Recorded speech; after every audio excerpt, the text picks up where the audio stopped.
Добар ден! Драго ми е што пак можеме да се видиме на YouTube. Денеска сакаме да се осврнеме на посланието на апостол Павле до Тимотеј, и тоа првото послание од 6 глава до 3 до 5 стих. Апостолот Павле доаѓа до крајот на посланието и сака да го заврши зборувајќи за работи кои му лежат на срце. Една од тие работи е содржана во стиховите 3 до 5. Таму апостолот зборува за лажните учители. Во овој текст апостолот користи медицинска терминологија, а бидејќи сме се уште во онаа што ја нарекуваме ковид криза, ќе искористиме и ние. Лажната наука во овој текст според апостолот е болест. Ајде да видиме што вели словото. Кој поучува поинаку и не оди по здравите зборови на нашиот Господ Исус Христос и според учењето на благочесноста. Тој е помрачен од горделивост. Не знае ништо и е болен од празни препирки и распрашувања од кои произлегуваат зависта, карањето, хулењето, лошите мисли, залудни препирки меѓу луѓето што имаат изопачен ум. Лишени се од вистината, тие мислат дека побожноста служи за трговија. Бегај од такви. Патологија по дефиниција е проучување на природата и текот на болеста. Таа се занимава со елементите на онаа абнормалност што самата болест ја создава. И пак, како што вели апостолот, лажната наука е смртоносна болест, па и таа има своја патологија. Денес многу се зборува за патологијата на COVID-19. Не ја знаеме точно, ама не е безопасна. Целото општество ни е подзакано од вирусот. Но колку и да е смртоносен, COVID вирусот не може да се фати за мал прст со лажната наука, затоа што таа носи 100% смртност. Лажната наука ја осудува душата на вечна смрт. COVID од своја страна губива само телото. Нештата за кои зборува Павле во 3 до 5 стих не се нови за нас, но начинот на кој тој ги кажува е интересен. Една од улогите што секој кој поучува од Библијата ја има е да предупреди на гревот, на последиците од него и на лажните учења. И во ова време на криза се појавија многу лажни учења, теории на заговор и така натаму. Никој никогаш не може да ги наброи сите лаги. И затоа ја поучуваме вистината, па ја користиме како мерка за се друго. Ајде да видиме што е тоа што го има во лажните учители, што може да ни каже или да ни покаже дека носат смртоносна болест. Стих 3 започнува вака. Вели, кој поучува поинаку? И ова е таа прва патолошка, ако смеам да кажем, карактеристика на лажните учења. Што е тоа поинакво што се поучува? Ке ве вратам назад, погледнете на крајот на вториот стих. Таму пишува, така поучувај и советувај. Што треба Тимотеј да поучува? Се, зашто пишува во послание. Во првата глава, погледнете, се зборува за правилно разбирање на Божиот закон, на Евангелието, на Божјата величина. Во втората глава, апостолот продолжува и поучува за молитвата за загубените, за улогата на жената во црквата. Во третата глава зборува за тоа какви треба да се водачите и старешините во самата црква. Во четвртата глава пишува за лажните доктрини и како треба да изгледа вистинската служба. Понатаму во 5 глава читаме каков треба да биде односот кон постарите мажи и жени, кон вдовиците и младите вдовици. Штом дојдеме во 6 глава, тој зборува за работата, како да се работи ако шефот е верник или неверник. И Павле на крајот на втори стих вели дека треба да се поучува сето тоа. Да се поучува Божјата откриена волја во сите тие димензии. И тогаш, во третиот стих вели, ако некој поучува поинаку, тогаш тоа може само да го сватиме, ако поучува поинаку од инспирираното Божјо Слово. Интересно е тука дека Павле не предпоставува, туку знае дека има такви кои поучуваат поинаку и за кои предупредува. И навистина, ако имате време, ќе ве охрабрам да го прочитате целото послание, првото послание до Тимотеј, и ќе видите дека во црквата се вовлекле луѓе кои поучувале некои чудни бајки, бескрајни генеалогии, повеќе поставувале прашања, подигале сомнежи отколку што давале одговори. Ни се вели дека сакале да се учители на законот, ама Павле вика не знаеле зашто зборуваат. Тој вели дека таквите претрпеле бродолом на верата, дека поучувале демонски доктрини, дека лажеле лицемерно. Ајде да го пренесеме тоа во денешни услови. Теории на заговор кои се туркаат, па и помеѓу верните луѓе, длабоки во наводници ќе кажам откровенија, И просто мене барем ми личи како да се враќаме на првиот век на црквата и на она што го нарекуваме гностицизам.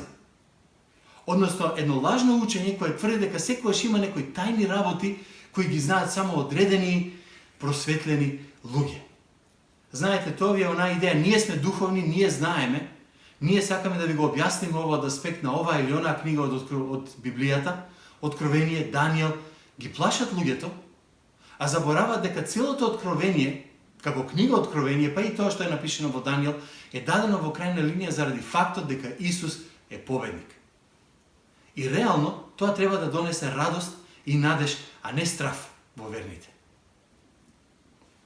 Во Јован 8 глава 44 стих читаме дека сатаната е татко на лагите. Тој никогаш не лаже отворено. Не ја напаѓа Библијата директно, барем ретко го прави тоа, но тој само се обидува вистината да ја замени со лага. И тоа се гледа и во Стариот и во Новиот Завет. Измамата ќе оди дотаму што самиот Господ Исус Христос вели дека ќе се појават лажни Христоси. И цела Библија е полна со предупредување против ова, против лажни науки, против лажни учители. И еве како ќе ги познаете, вели Павле. Тие поучуваат нешто друго. Имаат нешто што не е Библијата. Имаат визија, имаат откровение, имаат друга Библија, имаат психолошки идеи, толкување можеби некои што не ги поддржува самата Библија. Секое учење што е поинаква од откриената Божја волја во Библијата е лага, а поучувачот е лажен учител. Можеби ќе го негираат тројството, можеби ќе го негираат божеството на Исус, можеби Бог како создател, ама сигурно ќе има нешто лажно. И тука ќе кажам дека во лажните учења спаѓаат и теориите на заговори. Бидејќи тие тврдат дека луѓето контролираат, а не Бог. Дека има групи луѓе, одредени делови од општеството кои контролираат се. А Библијата учи дека Бог се прави или допушта.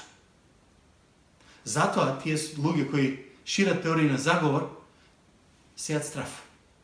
Наместо ухрабрување, наместо радост, наместо вистина. Како знаеме дека некој е инфициран со лажна наука? Многу лесно. Му правиме тест на учењето, а тестот ни е Библијата. Слушнете го апостол Павле во Дела 20 глава 27 стих па и 29 и 31. Тој вели вака: бидејќи не пропуштив да ви ја соопштам во целост волјата Божја. И продолжува, вели, бидејќи знам дека по моето заминување ќе се втурнат меѓу вас лути волци, кои нема да го штедат стадото. А и од вас самите ќе произлезат луѓе што ќе зборуваат искривено, за да ги одвлечат учениците заедно со себе. Затоа бидете будни и помнете дека цели 3 години дење и ноќе не престанував со солзи да поучувам секого од вас. Единствената вакцина против лажните учења е познавањето на вистината на Словото. Слушнете и во Ефесјаните, 4 глава 11 до 15 стих. Павле вели, и тој постави едни за апостоли, други за пророци, трети за благовестители или евангелизатори, четврти за пастири и учители, за усовршување на светиите во делото на служењето, за изградување на Христовото тело, додека сите него достигнеме единството на верата и познанието на Синот Божи, до состојба на совршен човек, до мера на возраста на Христовата полнота, та да не бидеме веќе мали деца што ги лула и занесува секој ветар на лажните учења, преку човечките заблуди, по лукавство на измама кон заблуда. Туку со љубов држејќи се за вистината во секој поглед да растеме во оној кој е главата Христос. Значи, кога ја гледаме патологијата на лажните водачи, првиот забележлив знак е поучувањето ерес. Но не е само тоа што го поучуваат, важно е и тоа што го негираат, бидејќи тоа е вториот знак. Погледнете го пак третиот стих. Вели, и не оди по здравите зборови на нашиот Господ Исус Христос и според учењето за благочестивоста. Не прифаќаат, значи, работи што Библијата ги поучува и додаваат работи на Божиот збор. Лажните учители можат да зборуваат за Бог, можат да зборуваат за Исус, но во срцевината на нивната служба не е Божиото Слово. Тие му додаваат и му одземаат. Но што значи тоа учењето за благочестноста или во некои преводи учењето за побожноста? Тоа значи дека врховниот тест на поучувањето е дали тоа ќе произведе побожност. Вистината произведува побожност. Лагата не. А што е тоа побожност? Да бидеме слични на Христос, да бидеме слични на Бог во се што правиме. Лагата не може да го произведе тоа, ама вистината може. Во Матеј во 7 глава, кога Исус зборува за лажните учители кои ќе дојдат како волци во овчка кожа, вели ќе ги познаете по што? По плодовите. Видете што произведува нивниот живот. Како се однесуваат. Дали се горделиви? Дали живеат во грев? Има ли неморално однесување? Дали е голема таа желба да се биде популарен? Овие нешта не се производ на вистината, туку се производ на лагата. Слушајте ги тие учители. Дали повикуваат на покаяние? Проверете дали зборуваат за грев, дали пишуваат во нивните книги за грев. Дали поучуваат светост? Или пак поучуваат работи кои му годат само и исклучиво на телесниот човек. И кога ја погледнете патологијата на лажната наука и лажните учители, ќе ги видите овие три нешта пак. Зборуваат поинаку од Словото, негираат работи кажани во Словото, нивните поуки не произведуваат побожност. Одиме понатаму. Ова беше првата карактеристика. Втората карактеристика е нивниот став. И во 4 стих вели, тој, зборува за тој лажен учител, е помрачен од гордоста. Знакот им е ересот, ставот им е горделивост. Лажните учители се секогаш горди. На крајот на краиштата, има ли поголема гордост од таа да кажеш дека твоето мислење, твоите поуки се поважни или поточни од библиските? Ако слушнете некаде или прочитате, знам дека во Библијата пишува вака и вака, ама јас мислам, тоа е гордост. Петар во 2 Петро, 2 глава, вели дека таквите учители, без срам и перде, што велиме ние, хулат против ангелските величија. Од суета не се плашат да кажуваат неверојатни работи. Верувам дека некои од вас читале книги од такви учители. Ги има и на македонски, за жал. Ајде да го видиме нивниот менталитет. Со што си имаме работа? Апостолот Павле е многу директен, па вели, тој е помрачен од горделивоста. Не знае ништо. Не е битно колку е школува, колку дипломи или титули носи. Павле вика, нема појма. Исто така вели, тие се надурени, се фалат со својата интелигенција, тврдат дека имаат познавање што ги нема друг, а реално не знаат ништо. Ама има и друг вид на горделиви. Такви кои навистина не знаат ништо и само плукаат по тие што се трудат да научат повеќе. Такви кои тврдат, јас читам само Библија и ништо друго, а кога ќе почнете да ги слушате, се чудите која Библија ја читаат. Се фалат со она што во минатото во црквата се нарекуваше света простота. И во двата случаи се покажува безумство. Бидејќи според Павле, мудроста на овој свет е безумство пред Бога. Секој верник кој го проучува и познава Божјото Слово знае повеќе од најучениот човек во овој свет. А тоа е така бидејќи знаеот има вечен живот и сигурност оти ќе биде со Бог за секогаш во вечноста.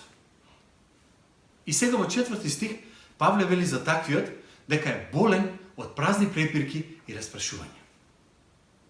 Значи, нивната болест се изразува преку преокупација со бесмислени прашања и расправи.